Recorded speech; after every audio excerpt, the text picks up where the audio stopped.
Olá, alunos! Eu sou o professor Leandro e estamos aqui para mais uma aula do nosso curso pré-técnico. Nessa aula, faremos a correção da segunda parte da prova do IFMG de 2024. Para começar, a questão 46. Olha lá, questão de gráfico.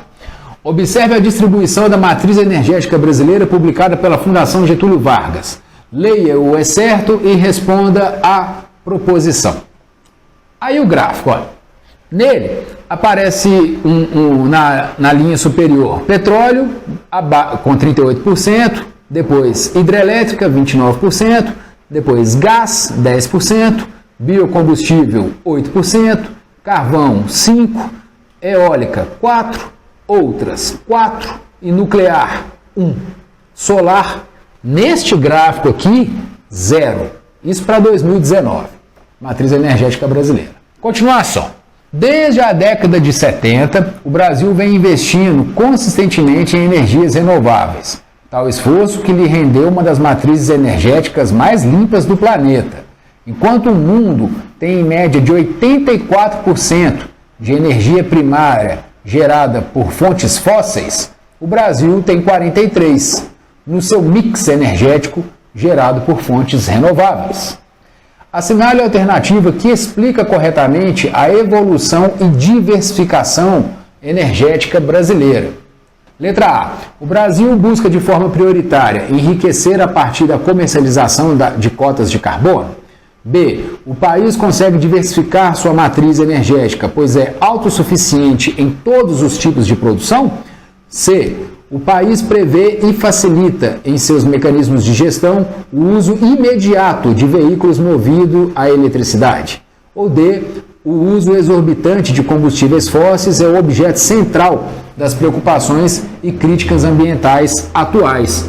É uma questão, que deixa o mundo inteiro de cabelo em pé. Até que ponto nós vamos conseguir respirar aqui nesse mundo? Porque o uso exorbitante de combustíveis fósseis é uma das principais preocupações da sociedade em tempos atuais.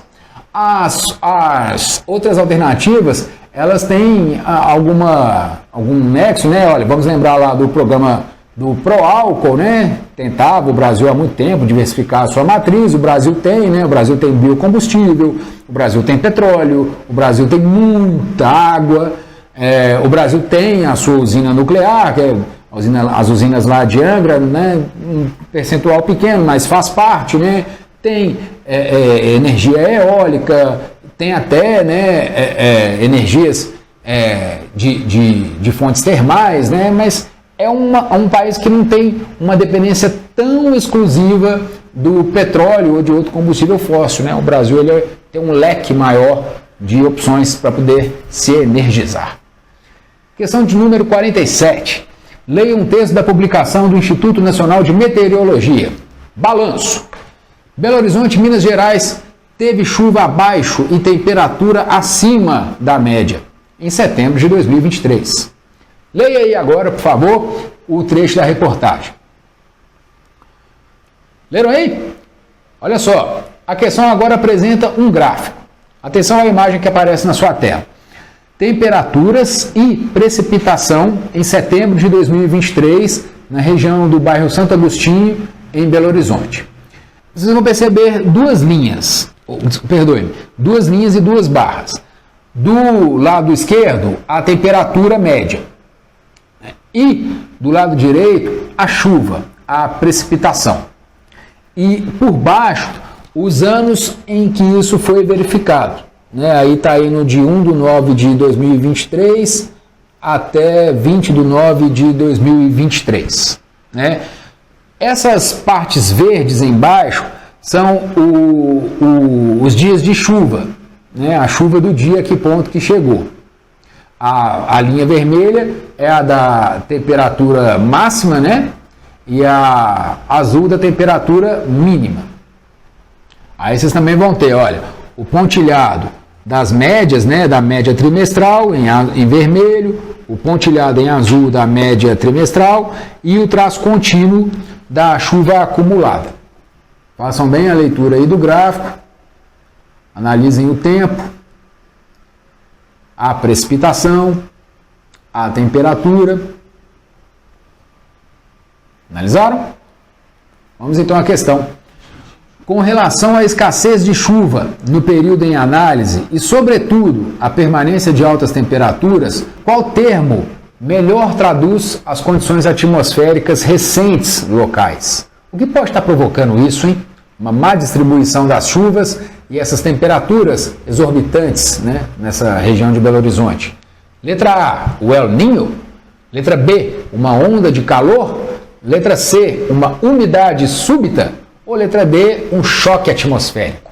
Olha, o que provoca essas mudanças são ondas de calor, longos períodos com temperaturas acima da média deste período historicamente.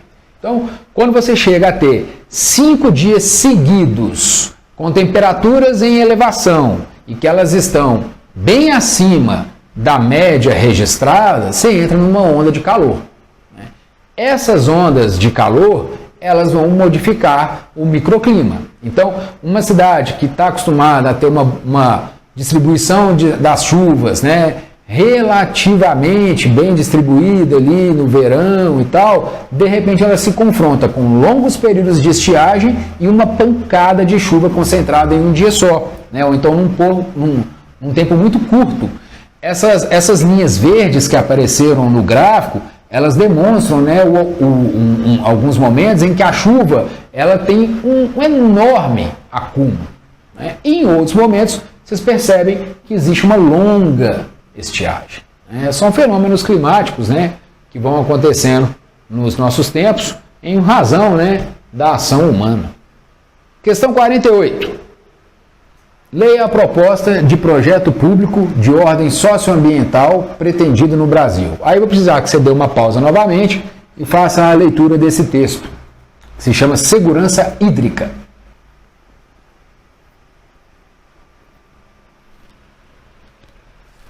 Leram aí? Então vamos lá. Questão 48. Levando em consideração o nome da proposta e uma ação de composição de matas, assinale a alternativa que explica a relação entre a manutenção da vegetação e o surgimento de novos cursos d'água. Letra A. A vegetação libera oxigênio na atmosfera, o que facilita ligações com moléculas de hidrogênio?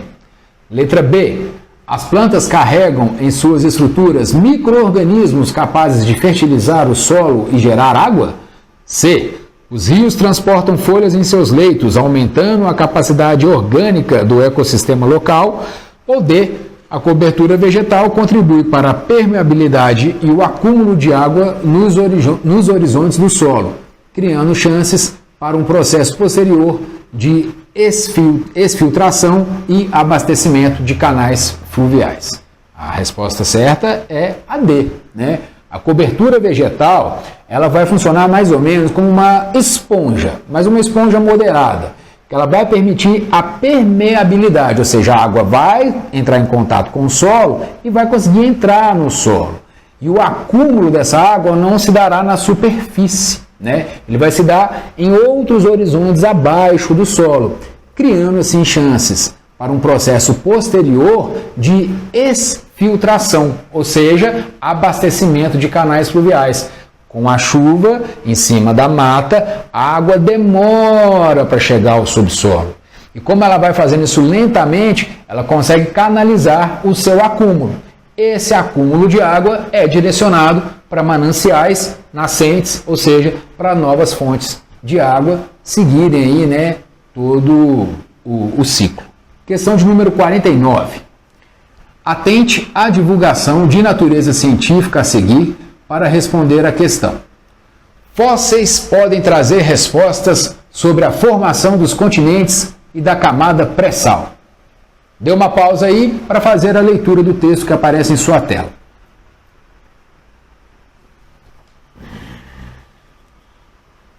Fizeram a leitura? Agora observe a imagem. Ela aparece em destaque aí o sudeste e o sul do Brasil, o Oceano Atlântico, e nesse tom de azul mais escuro, as bacias, né, em torno das bacias, bacia do Espírito Santo, bacia de Campos e bacia de Santos, os campos de extração de petróleo, né? Aí em branco está destacado aí o campo de Tupi, na área do pré-sal. Vamos lá. Questão. O Brasil possui uma grande reserva de petróleo e gás natural em águas profundas, sob uma extensa camada de sal que pode atingir até 2.000 metros de espessura, dificultando sua exploração. Esse estoque está numa faixa para além da plataforma continental, de aproximadamente 800 quilômetros. Conjugando o texto com as informações adicionais e recorrendo aos seus conhecimentos, identifique qual tipo de estrutura geológica está associada à formação de reservas de combustíveis fósseis. A. Basáltica. B. Cristalina. C. Metamórfica. Ou D. Sedimentar. Pensa bem, de onde que vai vir o petróleo? De uma bacia de sedimentos, né? Então, quando o texto fala aqui para a gente, né, que ele busca lá no Cretáceo, né, uma riqueza que foi depositada, você tem que pensar que é uma coisa que foi depositada ali no intervalo de 140 a 66 milhões de anos atrás. Né? Então, foi um longo processo de depósito desses materiais e um longo processo, né, até a gente conseguir encontrá-los, e muita tecnologia investida, né, para a transformação deste produto. E aí, esse tipo de produto, combustível fóssil, ele se dá porque foram colocados ali sedimentos que ao longo do tempo se acumularam, né, e por processos químicos, eles acabam gerando o petróleo. Químicos e físicos. Questão de número 50. Observe a espacialização abaixo e leia parte do artigo de opinião. Aí está escrito aí em inglês, olha, 1,3 bilhões de pessoas vivem em pobreza no mundo. Aí ele vai dividir aí, ó, vai colocar lá 37,4 milhões na América Latina e no Caribe, 556 na África subsaariana, quase 50 milhões no mundo árabe, aproximadamente 531,7, no sul da Ásia e 111 no leste asiático. Ou seja, é muita gente no mundo vivendo em pobreza. Vamos lá ao texto. Em 2021, a pobreza multidimensional atingiu 1 bilhão e 300 milhões de pessoas. Elas vivem no sul global. Metade tem menos de 18 anos. O cálculo sobrepõe dados de pessoas que vivem abaixo da linha de pobreza capital, subnutrição, falta de acesso à educação e saúde. O objetivo número 1 da Agenda 2030 da ONU, consolidado nos Objetivos de Desenvolvimento Sustentável, é acabar com a pobreza em todas as suas formas e em todos os lugares. A meta 1.1 diz, até 2030, erradicar a pobreza extrema para todas as pessoas em todos os lugares. Atualmente, medida como pessoas vivendo com menos de $1,25 por dia. Algo que convertido para real aí deve dar alguma coisa em torno de R$7. Considerando o mapa e o fragmento de texto, reflita sobre os processos de geração da pobreza na atualidade e assinale a alternativa que não apresenta relação com a difusão da miséria na nossa sociedade. Então, ó, vamos aqui, ó, o que não apresenta relação com o aumento da miséria. Letra A, desigualdade, má distribuição de renda. Letra B, educação, falta de acesso. Letra C, ambiente, a ocorrência de catástrofes. Ou letra D, a fome, a disparidade entre os indivíduos. Olha, o problema aqui que não está relacionado com a miséria é a questão ambiental, a ocorrência de catástrofes naturais ambientais. O mundo já passou por isso algumas vezes. Em determinados momentos históricos, a gente pode citar vulcões que entraram em erupção na Indonésia e vão provocar fome na França. Isso já aconteceu? Já. Já teve um vulcão que entrou em erupção na Islândia e vai provocar perda de lavoura no México? Já. Isso já aconteceu. Só que ele está perguntando aqui na atualidade. Então, o que vai ter relação direta com isso no nosso termo atual são as outras três alternativas, né? Ali a desigualdade, que é enorme, a falta de acesso à educação, que ainda é muito grande, e a fome, né? Em muitos lugares do mundo ainda tem. O Brasil, ora entra no mapa da fome, ora sai do mapa da fome, né? Quer dizer, que é uma questão que ela ainda está em formação, ela ainda muda de tempo em tempo, mas que ela não pode ser associada diretamente com uma questão ambiental, né? Que uma catástrofe ambiental é culpada pelo fato de termos mais de 1 bilhão de pessoas no mundo passando fome. Olha, e só um comentário. O mesmo mundo onde as pessoas passam fome é o mundo onde a gente joga toneladas de alimento fora todos os dias. Então isso não é culpa do meio ambiente. Estudem, façam de novo a leitura desses textos, eles são importantes, eles enriquecem o seu conhecimento para essa prova. Refaçam as questões. Até o nosso próximo encontro. Bons estudos.